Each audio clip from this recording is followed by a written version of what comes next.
صلاة الله سلام الله على الهادي رسول الله. Assalamualaikum warahmatullahi wabarakatuh. Alhamdulillahi rabbil alamin. Lahu ni'matu wa lahul fadlu wa lahul thana'ul hasan. Wassalawatullahil barrir rahim wal malaikatil muqarrabin ala sayyidina wa maulana Muhammadin wa ala alihi wa ashabihi tayyibin tahirin. Allahumma la sahla illa ma ja'altahu sahla wa anta taj'alul hazna idza syi'ta sahla. Allahumma rzuqna al-ikhlasa fi niyyati wal qawli wal amal wa ba'du. Ila nabiyil mustafa sallallahu alaihi wasallam wa ikhwanihi minal anbiya'i wal mursalin wa syuhada'i was salihin, khususan ila sultanil awliya Syekh Abdul Qadir Al-Jilani wa Syekh Ahmad Ar-Rifa'i wa Syekh Bahauddin An-Naqsyabandi wa Syekhina Abdullah Al-Harari wa muallif hadzal kitab Syekh Abdullah ibn Husain ibn Tahir wa muassisi Jam'iyyati Nahdlatul Ulama Syekh Muhammad Hashim Asy'ari wa Syekh Abdul Wahhab Hasbuah wa Syekh Bisri Samsuri wa ila arwahi jami'i ahli al-qubur minal muslimin wal muslimat wal mu'minin wal mu'minat min masyariqil ardi ila magharibiha, khususan ila arwahi abaina wa ummahatina wa ajdadina wa jaddatina wa masyayikhina wa masyayikhi masyayikhina. Al-Fatihah. A'udzu billahi minasy syaithanir rajim. Bismillahirrahmanirrahim. Alhamdulillahi rabbil alamin. Ar-Rahmanir Rahim. Maliki yaumiddin. Iyyaka na'budu wa iyyaka nasta'in. Ihdinas siratal mustaqim. Siratal ladzina an'amta 'alaihim ghairil maghdubi 'alaihim waladdallin. Amin. Pemirsa Madu TV, kaum muslimin, muslimat, hadirin, hadirat, rahimakumullah. Alhamdulillah, puji syukur marilah kita sampaikan kepada Allah Subhanahu wa ta'ala. Pagi hari ini Allah Subhanahu wa ta'ala mentakdirkan kita semuanya untuk bisa bersama-sama dalam majelis yang mulia, majelis ilmu. Karena segala sesuatu yang terjadi di alam semesta ini terjadi hanya dengan takdir, iradah, ilmu Allah Subhanahu wa ta'ala.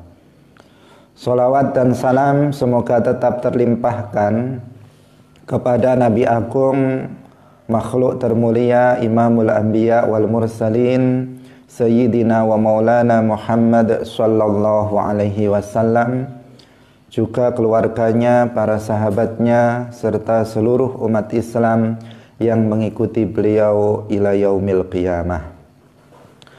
Kaum muslimin pemirsa yang dirahmati oleh Allah Subhanahu wa ta'ala, pada pagi hari ini kita akan melanjutkan pengajian kitab Sulamut Taufiq ila Mahabbatillahi ala Tahqiq, karya Syekh Abdullah ibn Husain ibn Tahir.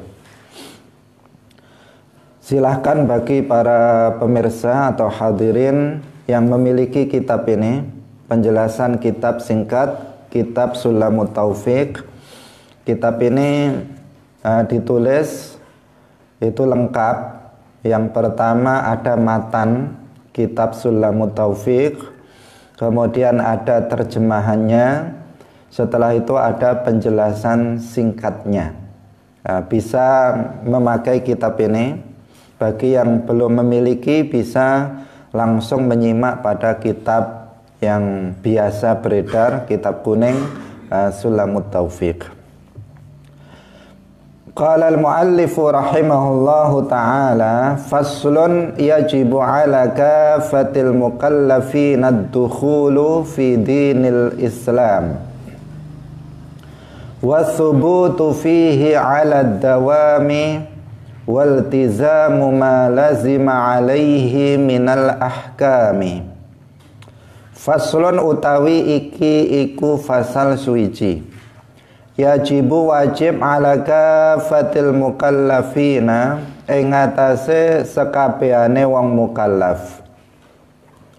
Apa ad-dukhulu manjing fi dinil islami ing dalam agama Islam. Wa thubutulan tetep fihi ing dalam Islam alat dawami ing atase selawase tegese sampai mati. Waltizamu ma lan netepi barang lazima kang wajib alaihi ing atase kafatil mukallafin nyatane minal ahkami sangking pira-pira hukum. Pemirsa yang dirahmati oleh Allah, fasal wajib bagi seluruh mukallaf masuk ke dalam agama Islam. Tetap dalam agama Islam selamanya dan menetapi hukum-hukum yang wajib baginya.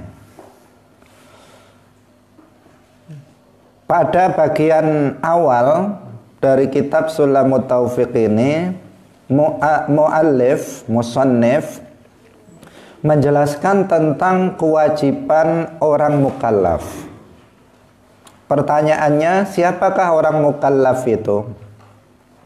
Karena terkadang ada kejumbuhan di kalangan sebagian masyarakat antara mukallaf sama mu'allaf. Jadi mukallaf sama mu'allaf itu berbeda.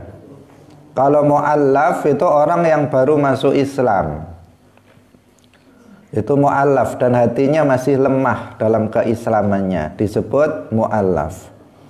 Kalau mukallaf itu siapa?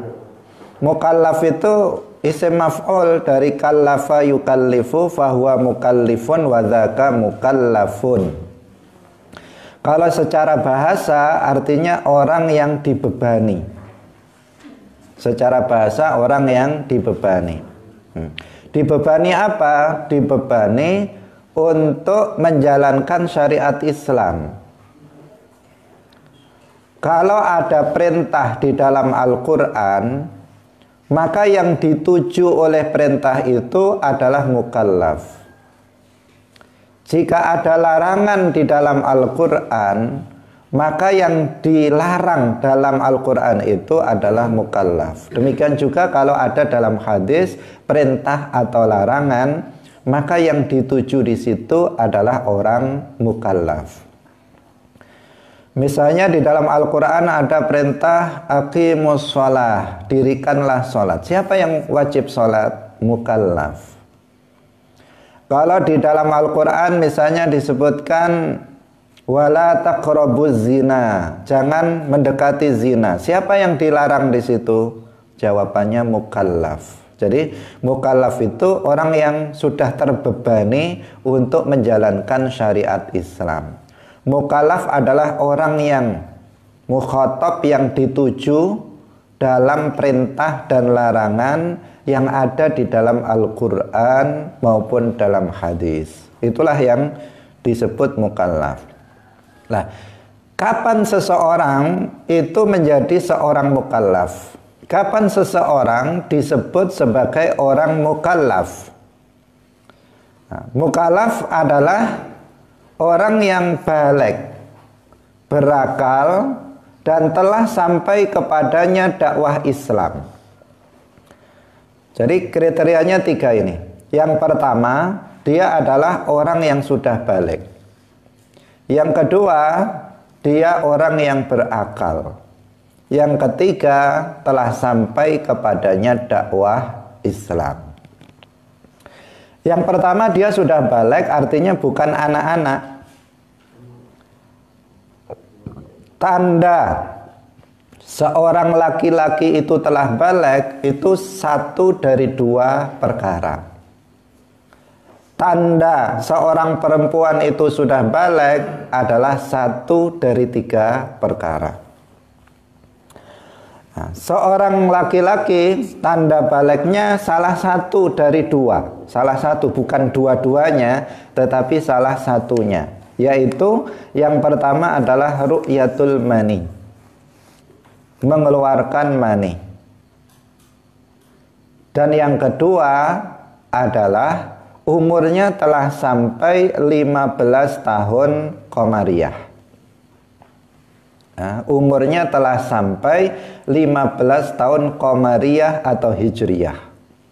Jadi di sini kalau kita berbicara tahun atau bulan dalam ilmu syara, maka yang dimaksud adalah tahun Hijriyah atau disebut juga tahun Qamariyah.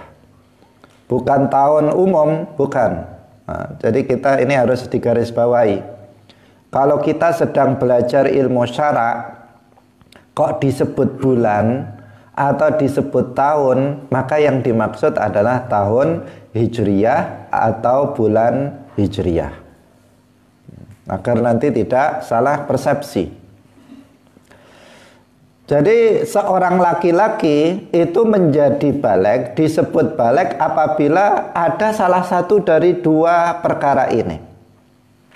Nah, dia sudah bermimpi basah mengeluarkan mani, atau dia sudah berumur 15 tahun Qamariyah. Ada seorang laki-laki belum berumur 15 tahun, masih berumur 13 tahun, tapi dia sudah bermimpi basah, maka dia sudah balik. Ada seorang laki-laki umurnya sudah 15 tahun Qamariyah, tetapi dia belum bermimpi basah, maka dia juga sudah balik. Karena salah satunya, mana yang lebih dulu kedapatan, maka dia dengan itulah disebut sebagai orang yang balik. Dan tahun Hijriyah perlu untuk dipahami itu lebih cepat dari tahun tahun umum. Bisa jadi seseorang itu tahun umumnya Januari Februarinya itu dia masih berumur 14 tahun, tetapi dalam hijriyahnya dia sudah berumur 15 tahun. Karena itu penting bagi orang tua itu kalau mendapatkan anak baru, artinya dia kelahiran anak baru, maka dia jangan hanya mencatat tanggal lahir Masainya atau umumnya, tetapi dia juga harus mencatat tanggal lahir hijriyahnya. Kenapa? Karena ini akan terkait dengan hukum syara berikutnya. Termasuk kewajiban orang tua untuk memerintahkan anak sholat, mengajarkan anak ilmu agama ketika dia berumur 7 tahun. 7 tahun apa? Qamariyah. Jika orang tua tidak tahu, dikira anak saya masih 6 tahun, padahal dia sudah 7 tahun. Kemudian dia tidak mengajarinya ilmu dasar-dasar agama, maka orang tuanya berdosa. Karena itu mutlak harus dicatat juga tahun lahir, tanggal kelahiran hijriyahnya, bukan hanya tahun umumnya. Orang menyebutnya Masehi. Nah, tetapi lebih tepat sebenarnya itu adalah penanggalan Rumiyah, karena dipakai oleh orang-orang Rum atau kalender umum. Pemirsa yang dirahmati oleh Allah Subhanahu wa ta'ala, kalau perempuan maka salah satu dari 3 perkara. Tanda baliknya salah satu dari 3 perkara. Yang dua sama dengan laki-laki, yaitu mengeluarkan mani. Kemudian umurnya telah mencapai 15 tahun Hijriyah. Dan yang ketiga itu sudah mengeluarkan darah haid. Dan darah haid itu dimungkinkan keluar dari seorang anak perempuan ketika dia berumur 9 tahun.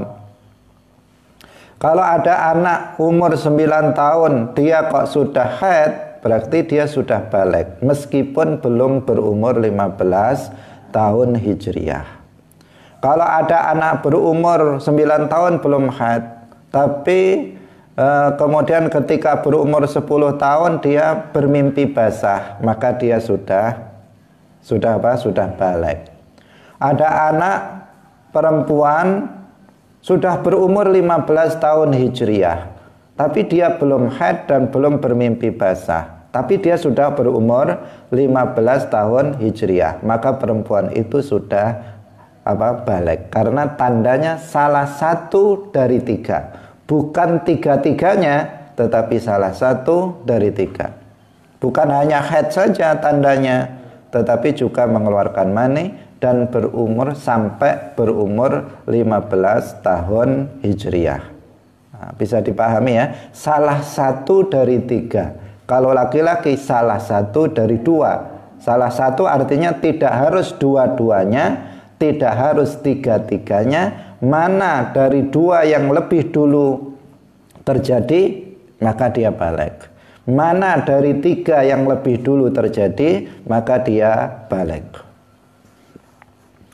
Pemirsa yang dirahmati oleh Allah Subhanahu wa ta'ala, kriteria seseorang itu dianggap mukallaf apabila dia sudah balik. Jika dia masih anak-anak, maka dia belum balik dan dia bukan mukallaf. Misalnya anak umur 2 tahun, maka dia bukan mukallaf. Anak umur 3 tahun, 4 tahun, 5 tahun, itu bukan orang mukallaf.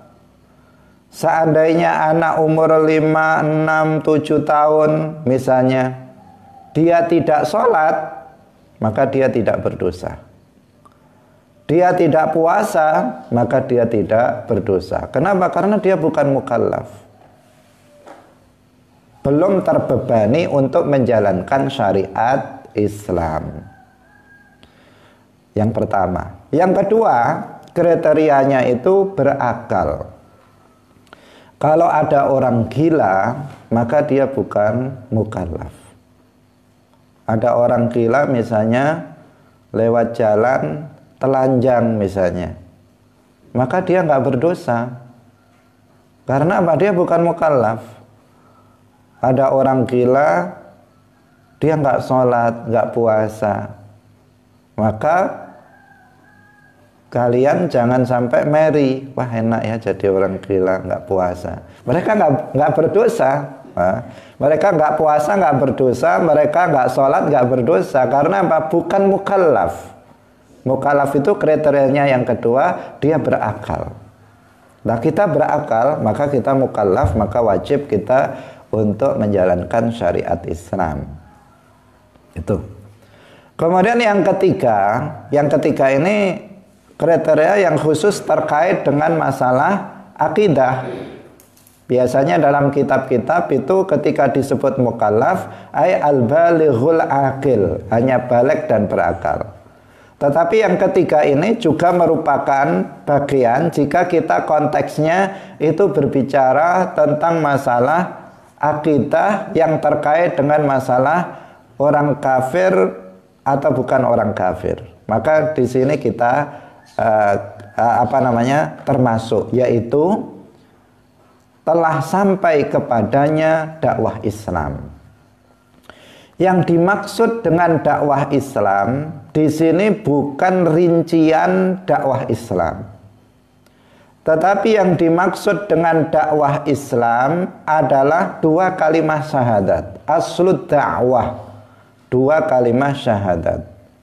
Jadi telah sampai kepadanya dakwah Islam, artinya dia telah mendengar 2 kalimat syahadat. Baik itu secara langsung, ada orang datang menyampaikan 2 kalimat syahadat, dia mendengarnya dan paham. Atau melalui TV dia mendengar 2 kalimat syahadat, asyhadu an la ilaha illallah wa asyhadu anna muhammadar rasulullah. Dia mendengarnya lewat TV atau lewat radio. Pokoknya dia telah mendengar 2 kalimat syahadat, maka berarti dia sudah di sini menjadi mukallaf jika dia baligh dan berakal. Pemirsa yang dirahmati oleh Allah Subhanahu wa taala, jadi kriterianya 3. Jika salah satu dari 3 baligh, berakal dan telah sampai kepadanya dakwah Islam, ini salah satunya nggak ada, maka dia bukan mukallaf. Dia baligh dan berakal, tapi dia masih anak-anak, belum mukallaf. Dia sudah dewasa, sudah umur 20 tahun, tapi dia orang gila, maka dia bukan mukallaf. Sudah baligh tapi dia gila, maka dia bukan mukallaf. Ada orang berumur sudah dewasa, sudah baligh, dia juga sehat, berakal, tapi karena dia tinggal di tengah hutan, di puncak gunung, sudah tengah hutan, puncak gunung lagi, nggak ada orang yang pernah masuk ke sana, nggak ada orang sana yang pernah keluar sehingga kemudian mendengar 2 kalimat syahadat. Di sana nggak ada TV, di sana nggak ada radio, nggak ada orang Islam yang pernah berdakwah ke sana untuk menyampaikan 2 kalimat syahadat. Sehingga sepanjang hidupnya dia nggak tahu apa itu Islam, dan dia nggak tahu apa itu 2 kalimat syahadat. Dia tidak tahu bahwasannya tidak ada yang disembah dengan hak kecuali hanya Allah. Dia tidak tahu. Dan bahwasanya Muhammad bin Abdullah adalah hamba dan utusannya Allah. Dia nggak tahu itu. Kenapa? Karena dia tinggal di puncak gunung di tengah hutan yang nggak ada nggak ada alat komunikasi, nggak ada yang keluar dan nggak ada yang masuk ke sana. Maka orang ini meskipun sudah dewasa dan meskipun dia baligh dan berakal, dia tidak tergolong sebagai orang mukallaf. Kaum muslimin pemirsa Madu TV yang dirahmati oleh Allah. Nah, sekarang apa kewajiban orang mukallaf? Setelah kita tahu apa kewajiban orang mukallaf, karena kita yang hadir di sini semuanya mukallaf. Semuanya sudah baligh, semuanya waras, nggak ada yang gila, semuanya berakal, nggak ada orang yang gila. Kemudian semuanya pernah mendengarkan 2 kalimat syahadat, bahkan berkali-kali, bahkan kita bisa mengucapkannya. Maka kita semuanya yang di sini adalah mukallaf. Maka pertanyaannya adalah, apa kewajiban orang mukallaf? Kewajiban orang mukallaf yang pertama adalah masuk ke dalam agama Islam jika dia mukallaf yang kafir. Nah, jika seorang mukallaf itu masih kafir, jadi dia baligh, dia berakal, sudah mendengar 2 kalimat syahadat, tapi dia belum masuk Islam. Nah, seperti orang-orang kafir di sekitar kita, itu setiap hari ada azan, dia pasti dengar 2 kalimat syahadat itu. Pada umumnya sekarang orang-orang kafir di dunia ini pada umumnya sudah mendengar 2 kalimat syahadat. Mereka yang ada di Eropa, mereka yang ada di di Cina misalnya, itu mereka semuanya rata-rata sudah mendengar 2 kalimat syahadat. Dan mereka baligh berakal. Berarti mereka orang mukallaf tetapi masih kafir. Apa kewajibannya? Yaitu ad-dukhulu fi dinil Islam, masuk ke dalam agama Islam. Nah, apabila seorang mukallaf yang kafir tidak masuk ke dalam agama Islam, maka dia berdosa dan di akhirat akan tempatnya adalah neraka jahanam selama-lamanya. tempatnya adalah dasar neraka jahanam selama-lamanya karena dia mukallaf. Tapi kalau ada anak orang kafir mati belum balik, misalnya bapak ibunya bukan orang Islam, kemudian dia mati belum balik, masih umur 5 tahun dia mati, apa hukumnya? Anak ini berarti belum mukallaf karena dia belum balik. Hukumnya dia akan selamat di akhirat. Hukumnya dia akan selamat di akhirat. Di dunia dia kafir, artinya tidak kita rawat sebagai jenazah muslim, tetapi nanti dia di akhirat akan selamat. Kenapa? Karena dia belum mukallaf. Kalau belum mukallaf, belum ada kewajiban bagi dia untuk masuk ke dalam agama Islam. Bisa dipahami? Nah, atau kasus yang kedua, misalnya ada seseorang dia gila, dari kecil sudah gila, sejak dia lahir sudah tertawa sendiri misalnya. Ini hanya guyon saja. Kalau bayi-bayi yang lain itu lahir menangis, dia lahir sudah tertawa sendiri, artinya dia sudah gila. Nah, lahir sudah gila sampai umur 60 tahun mati, dia tetap gila, nggak pernah waras sama sekali. Maka orang ini selamat di akhirat karena dia bukan orang mukallaf.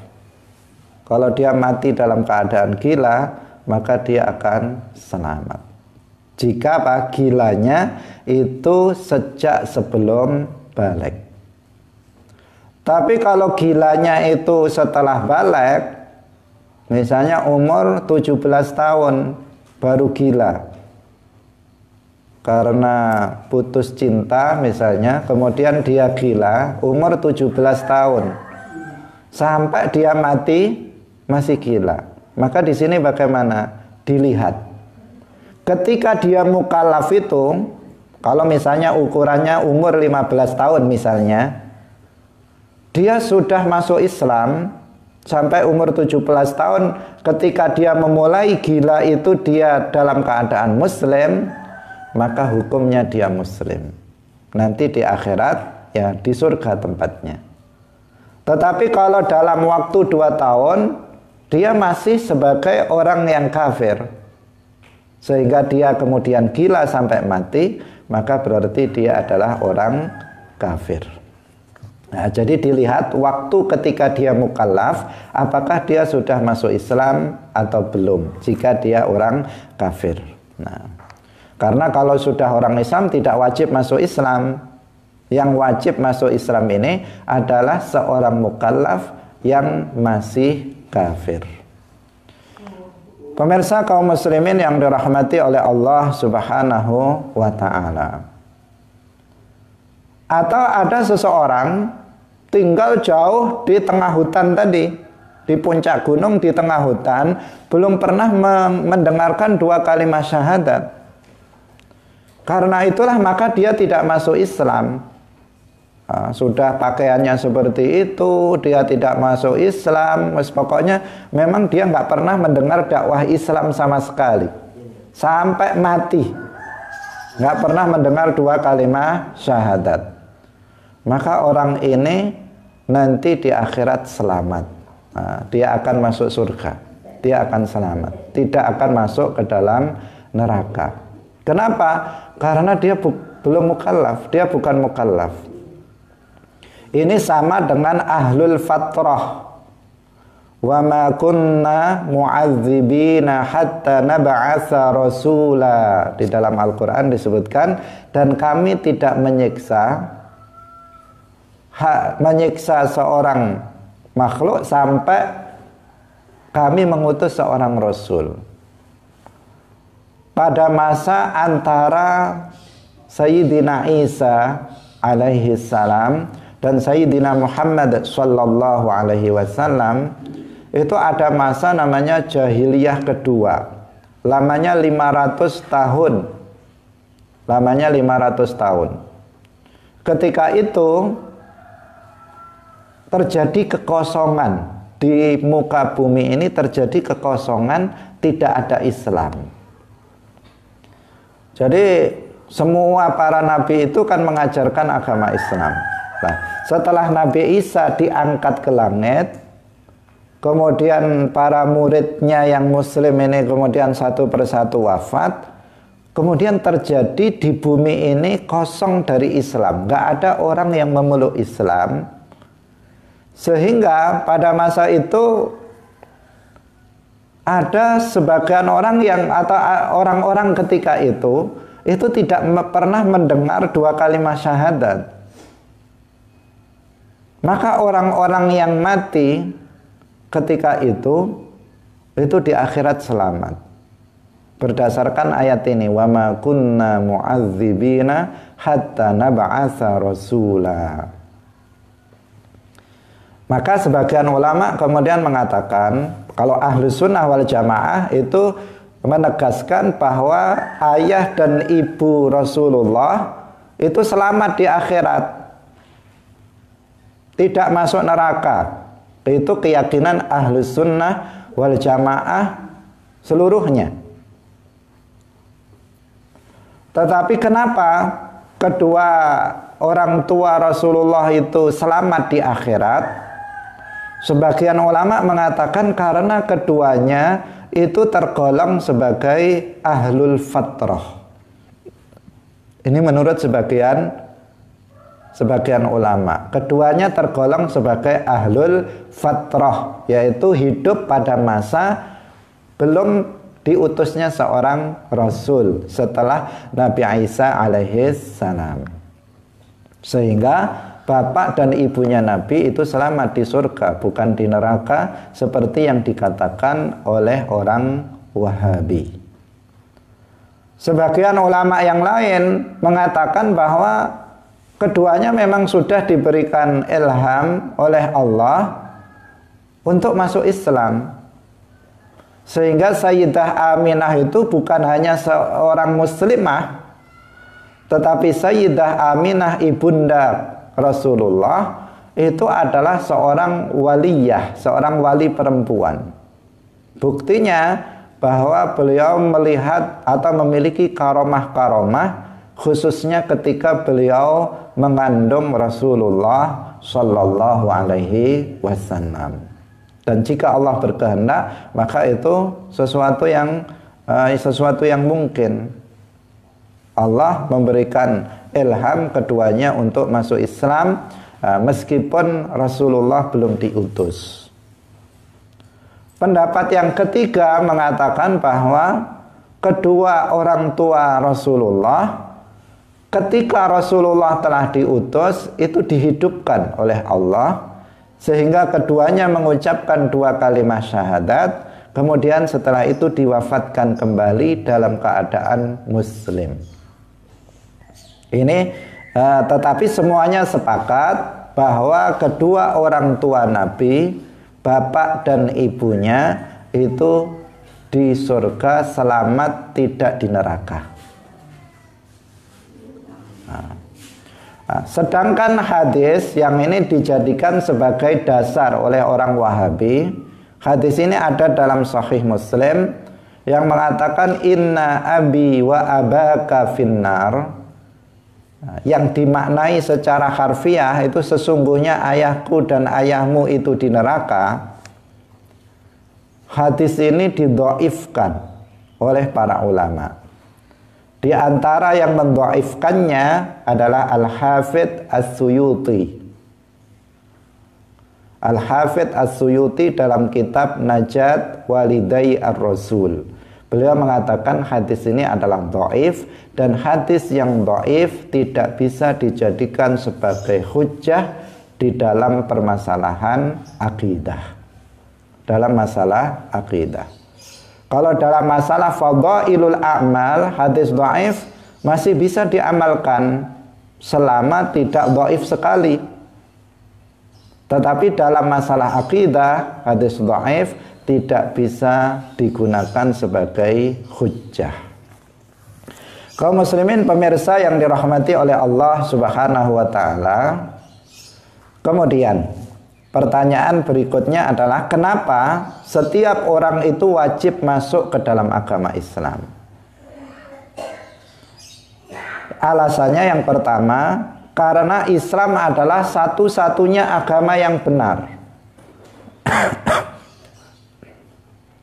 Satu-satunya agama yang diridhoi oleh Allah itu adalah Islam. Di dalam Al-Quran disebutkan innad-dina indallahil Islam. Sesungguhnya agama yang diridhoi oleh Allah itu hanyalah Islam. Dalam ayat yang lain, wa may yabtaghi ghairal islami dinan falayyuqbala minhu wa huwa fil akhirati minal khasirin. Barang siapa yang mencari agama untuk dipeluk selain Islam, maka Allah tidak akan menerimanya dan dia di akhirat tergolong sebagai orang-orang yang merugi. Ini alasan yang pertama. Gak ada agama yang benar selain Islam. Gak ada agama yang diridhoi oleh Allah selain hanya Islam. Karena itulah maka wajib bagi setiap mukallaf untuk masuk ke dalam agama Islam. Yang kedua, alasan yang kedua, Islam itu adalah agama seluruh para nabi.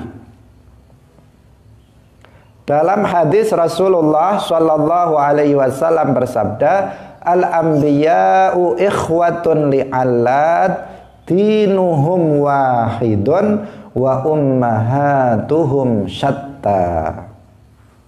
Para nabi itu ibarat saudara satu bapak lain ibu. Saudara ibaratnya saudara satu bapak tapi beda ibu. Apa maksudnya? Dijelaskan oleh Nabi, dinuhum wahid. Agamanya para nabi itu satu, yaitu Islam. Wa ummahatuhum ay syara'i'uhum mukhtalifah. Syariat mereka berbeda-beda. Jadi agamanya satu, yang disembah itu hanya Allah, tetapi syariat yang diterapkan itu berbeda-beda. Antara syariatnya Nabi Ibrahim, Nabi Nuh, Nabi Musa itu beda-beda. Contohnya, pada masa Nabi Adam, seorang laki-laki dalam syariat Nabi Adam, seorang laki-laki itu boleh untuk menikahi saudara perempuan kandungnya. Menikah dengan kakaknya, menikah dengan adik kandungnya, itu boleh dalam syariat Nabi Adam. Hikmahnya apa? Karena ketika itu belum ada manusia selain anaknya Nabi Adam. Nggak ada orang lain, yang ada hanya anaknya Nabi Adam. Sehingga ketika itu boleh menikah dengan saudara perempuannya. Yang dilarang ketika itu adalah menikah dengan saudari kembarnya. Nah, karena Sayyidah Hawa itu ketika melahirkan 40 kali itu kembar, laki-laki dan perempuan, laki-laki dan perempuan. Terus sebanyak 40 kali. Lah itu apa? Kalau menikah dengan kembarannya itu nggak boleh. Tapi kalau menikah dengan kembaran abangnya atau adik laki-lakinya, maka itu diperbolehkan. Itu namanya syariat. Dalam syariat Nabi Muhammad nggak boleh, kan beda syariatnya berarti. Pada masa Nabi Yakub, seorang laki-laki itu boleh menikahi dua perempuan bersaudara sekaligus, adik-beradik. Kakak adik langsung dinikahkan dengan satu orang laki-laki, itu boleh. Dalam syariat Nabi Muhammad nggak boleh. Kalau kakaknya sudah mati, baru adiknya boleh dinikahi. Ini namanya apa? Syariat, aturan hukum antara Rasul satu dengan Rasul yang lain itu berbeda. Tetapi agamanya satu, agamanya sama, yaitu Islam. Nabi Adam Muslim, Nabi Nuh Muslim, Nabi Ibrahim Muslim, Nabi Isa Muslim, Nabi Musa Muslim. Maka Ibrahimu Yahudiyya wala Nasraniyya walakin kana hanifan muslima. Nabi Ibrahim Muslim. Dan banyak sekali dalam Al-Quran yang menjelaskan bahwa para nabi itu Muslim, beragama Islam. Pemirsa yang dirahmati oleh Allah, ini yang kedua. Jadi alasan yang pertama tadi, Islam satu-satunya agama yang benar. Yang kedua, Islam adalah agama seluruh para nabi, bahkan juga agama semua para malaikat. Para malaikat yang tinggal di atas langit semuanya beragama Islam. Kemudian yang ketiga, Islam adalah rahmat terbesar bagi manusia. Islam adalah rahmat. Jadi rahmat itu adalah Islam itu sendiri. Kenapa dikatakan rahmat? Karena orang yang mati dalam keadaan muslim, orang yang mati dalam keadaan muslim, maka akan masuk surga. Jadi Islam itu adalah apa? Miftahul jannah, kunci surga. Sepanjang seseorang itu mati dalam keadaan muslim, dalam keadaan beragama Islam, maka dia akan masuk surga sebanyak apapun dosa yang dia lakukan. Dalam hadis disebutkan, man kana akhiru kalamihi la ilaha illallah dakhalal jannah. Barang siapa yang akhir perkataannya itu adalah la ilaha illallah, artinya dalam meyakini makna la ilaha illallah sebagai pokok dari ajaran Islam, artinya dia mati dalam keadaan muslim, dakhalal jannah, maka dia masuk surga.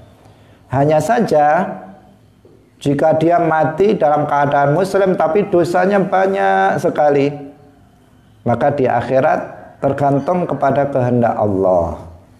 Jika Allah berkehendak mengampuninya, dia masuk surga langsung. Tetapi jika Allah tidak berkehendak untuk mengampuni dirinya, maka dia akan dimasukkan ke dalam neraka, tetapi pada ujung-ujungnya dia akan keluar dari neraka dan masuk ke dalam surga. Kenapa? Karena dia mati dalam keadaan muslim. Maka nggak ada rahmat, nggak ada nikmat yang sebesar Islam. Yakhruju minan nari man qala la ilaha illallah wa fi qalbihi waznu dzarratin min iman. Akan keluar dari neraka orang yang mengatakan la ilaha illallah, artinya orang Islam, dia beriman, dan di dalam hatinya ada sebiji sawi dari keimanan, sedikit keimanan dalam hatinya. Dikatakan apa? Dia akan keluar dari Islam. Dia akan keluar dari neraka. Sabqul lisan, dia akan keluar dari neraka dan masuk ke dalam surga. Nah, karena itu Islam adalah tidak ternilai, mahalnya tidak ternilai dibandingkan dengan nikmat yang lain, sama sekali tidak ternilai. Sehingga dikatakan man u'tiyal iman faka'annama mamuni asyai'an. Orang yang diberikan nikmat iman, ketika kita bilang iman ya Islam, karena nggak ada beda antara Islam dan iman. Iman adalah Islam, Islam adalah iman. Dia seperti malam dan siang, dia seperti luar dan dalam, dia seperti punggung dan perut yang tidak bisa dipisahkan. Nggak ada orang Islam tapi nggak mukmin, nggak ada. Nggak ada orang mukmin tapi nggak Muslim, tidak ada. Mukmin adalah Muslim, Muslim adalah mukmin, kadzahri ma'al batni. Nah, jadi kalau tadi kita membahas apa? Jadi kalau ada seseorang itu mati dalam keadaan beriman, maka dia akan masuk ke dalam surga. Iman adalah kunci surga. Tidak ada yang lebih berharga daripada iman. Maka tadi dikatakan, barang siapa yang diberikan keimanan, maka seakan-akan dia diberi segala-galanya. Dan barang siapa yang tidak diberi keimanan, dia diberi harta, dia diberi kehidupan, dia diberi pangkat, dia diberi jabatan, tetapi tidak diberi keimanan oleh Allah, maka seakan-akan dia tidak diberi apa-apa oleh Allah. Sama sekali tidak diberikan sesuatu oleh Allah. Karena percuma. Dia diberi harta berapa tahun bertahan, setelah itu di akhirat dia menderita selama-lamanya. Karena itu nikmat yang sesungguhnya, rahmat yang sesungguhnya adalah ketika kita beragama Islam. Tidak ada yang lebih dari itu. Kaum muslimin yang dirahmati oleh Allah Subhanahu wa taala, selanjutnya, maka kewajiban selanjutnya adalah watsubutu fihi 'alad dawam. Karena tidak ada yang lebih berharga selain Islam dan iman, maka kewajiban orang mukallaf yang kedua adalah tetap di dalam Islam selamanya. Selamanya itu artinya apa? Sampai mati. Tetap dalam agama Islam selamanya artinya tidak boleh ada di dalam hati niat untuk keluar dari Islam pada masa yang akan datang. Jadi niat saja dalam hati untuk keluar dari Islam itu nggak boleh. Karena niat untuk keluar dari Islam di masa yang akan datang, maka dia telah keluar dari Islam. Man azama 'alal kufri fil mustaqbali kafara fil hal. Orang yang berniat untuk kufur di masa yang akan datang, maka dia kufur seketika itu.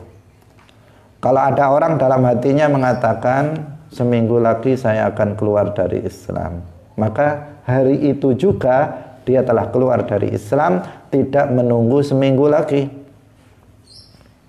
1 tahun lagi saya akan mencaci maki Allah, maka hari itu juga dia sudah jatuh kepada kekufuran, tidak menunggu 1 tahun. Karena itu tetap dalam Islam artinya tidak boleh ada di dalam hati seseorang itu niat untuk keluar dari Islam di masa yang akan datang. Sampai mati harus dia pertahankan Islamnya itu. Jadi selamanya artinya maksudnya sampai mati. Karena keselamatan seseorang itu ditentukan ketika dia mati. Jika mati dalam keadaan muslim artinya husnul khatimah. Jadi husnul khatimah itu artinya apa? Mati dalam keadaan muslim, maka dia ahli surga, dia penduduk surga. Sebaliknya jika dia mati dalam keadaan kafir, su'ul khatimah. Jadi su'ul khatimah artinya apa? Mati dalam keadaan kafir, maka dia ahli nar, ahli neraka, maka dia menjadi penduduk neraka. Jadi kunci atau penentu keselamatan atau celakanya seseorang itu ketika dia mati, bukan ketika seseorang masih sehat. Ada seseorang sehat dari kecil, dia ibadahnya bagus, imannya bagus, tetapi kemudian ketika mati, dia setelah mencaci maki Allah, telah kufur, keluar dari Islam, kemudian dia mati. Maka dia di sini apa? Ahlun nar, dia penduduk neraka.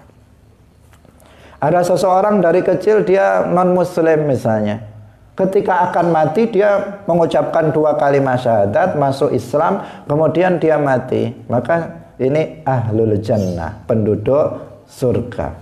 Jadi penentunya itu adalah ketika seseorang mati, apakah dia mati dalam keadaan muslim atau dia mati dalam keadaan kafir.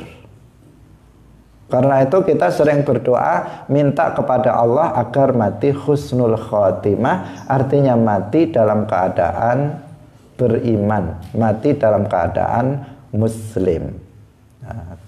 Dalam Al-Quran disebutkan wa'bud rabbaka hatta ya'tiyakal yaqin. Sembahlah Tuhanmu sampai datang kematian. Al-yaqin dalam ayat ini artinya adalah al-maut, sampai datang kematian. Nah, kenapa harus kita pertahankan sampai mati? Karena di saat kematian itulah waktu penentu keselamatan seseorang di akhirat nanti.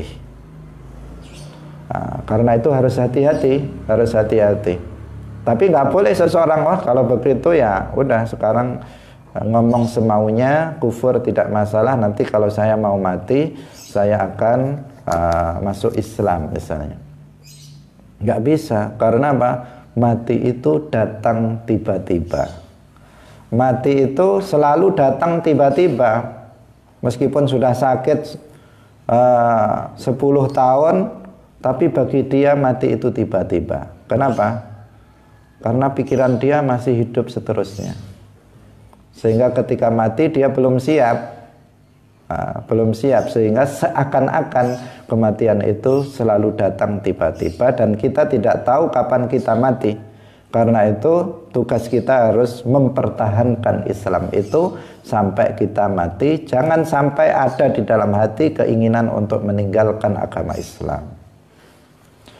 Karena sekedar niat untuk meninggalkan agama Islam, pindah ke agama yang lain misalnya, maka itu sudah dianggap riddah, keluar dari Islam.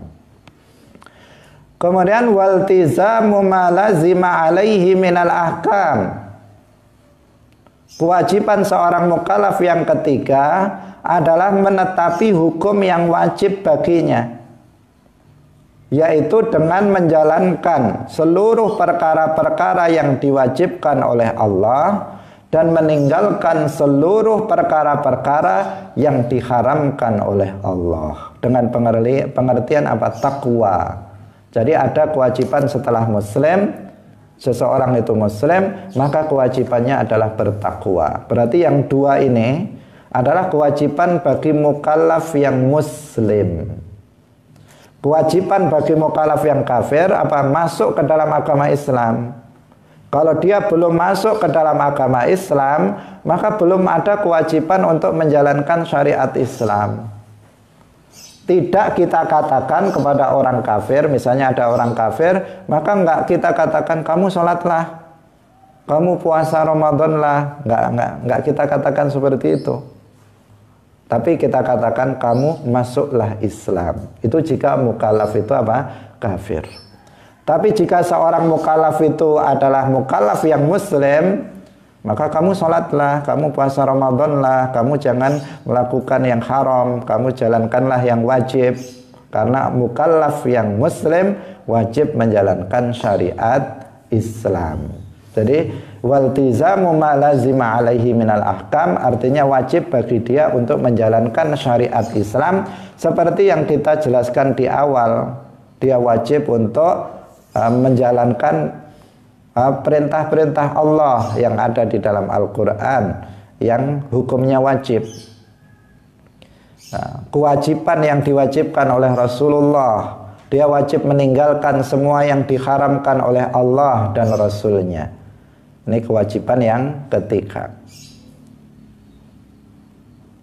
Pemirsa yang dirahmati oleh Allah Subhanahu wa ta'ala, maka orang mukallaf yang muslim itu wajib untuk sholat 5 waktu, puasa Ramadan, mengeluarkan zakat jika dia memiliki harta yang mencapai nisab, berangkat haji jika dia mampu, ikhlas dalam beramal, bersyukur atas nikmat-nikmat yang Allah berikan, sabar, ridho terhadap takdir Allah, dan kewajiban-kewajiban yang lain, baik kewajiban zahir maupun kewajiban batin, semuanya wajib dia laksanakan. Orang yang mukallaf juga wajib untuk meninggalkan perkara yang haram. Dia wajib meninggalkan membunuh tanpa hak, berzina, berjudi, minum khamar, riya, ujub, sombong, hasad, dan perkara-perkara haram lainnya wajib untuk dia tinggalkan. baik keharaman yang zahir maupun keharaman yang batin. Keharaman yang zahir seperti apa tadi?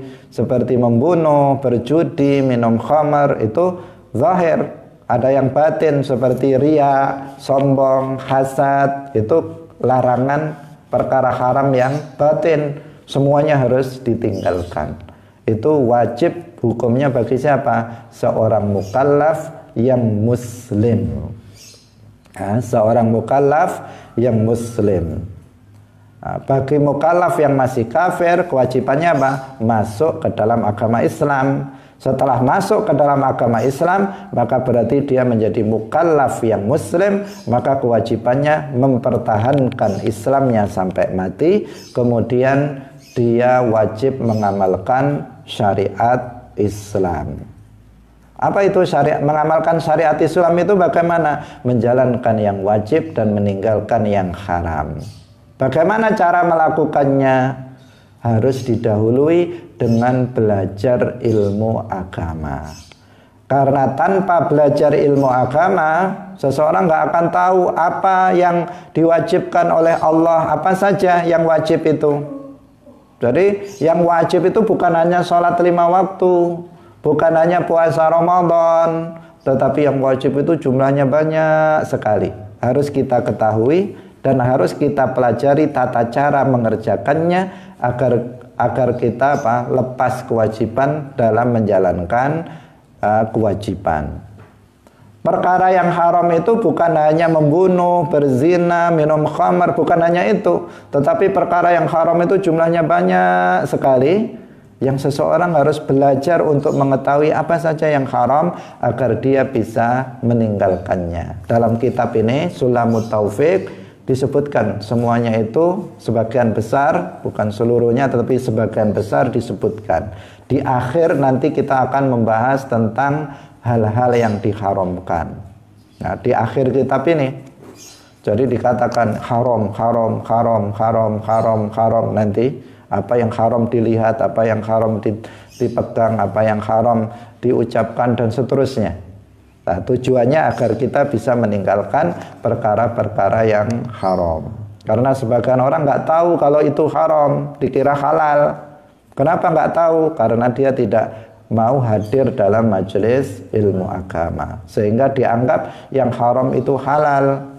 Nah, ini maka orang yang bodoh itu membahayakan dirinya, seperti yang sudah kita sebutkan pada muqaddimah yang pertama kemarin. Hal yastawil ladzina ya'lamuna wal ladzina la ya'lamun. Tidak sama antara orang yang berilmu dan orang yang bodoh. Karena itu disebutkan fadlul alimi 'alal 'abidi ka fadli 'ala adnakum. Keutamaan orang yang alim dibandingkan dengan abid ahli ibadah. Ibadahnya ini dengan ilmu, tapi dia tahunya cuma sekedar itu. Maka orang alim itu lebih mulia dari mereka, seperti perbandingannya antara kemuliaan Nabi dan para sahabat yang paling rendah derajatnya. Artinya jauh sekali perbandingan orang yang berilmu dan orang yang bodoh. Nah, karena itulah maka agar kita bisa bertakwa, kuncinya adalah ilmu agama. Agar kita bisa mempertahankan Islam kita, kuncinya adalah ilmu agama. Bagaimana mempertahankan Islam? Ya, kita harus tahu apa yang bisa membatalkan Islam. Perkataan apa yang nggak boleh diucapkan yang bisa mengeluarkan seseorang dari Islam, harus kita jauhi. Nah, perbuatan apa yang bisa mengeluarkan seseorang dari Islam, harus kita ketahui kemudian kita jauhi. Karena malam ya'rifi syarra yaqa'u fihi. Orang yang tidak mengetahui keburukan-keburukan, maka dia akan jatuh kepada keburukan tersebut. Alhamdulillah, pengajian kita pada hari ini telah usai. Insya Allah kita sambung lagi besok, masih melanjutkan tentang kewajiban seorang mukallaf. Semoga bermanfaat. Barakallahu fikum. Wallahul muwaffiq ila aqwamit thoriq. Wassalamualaikum warahmatullahi wabarakatuh.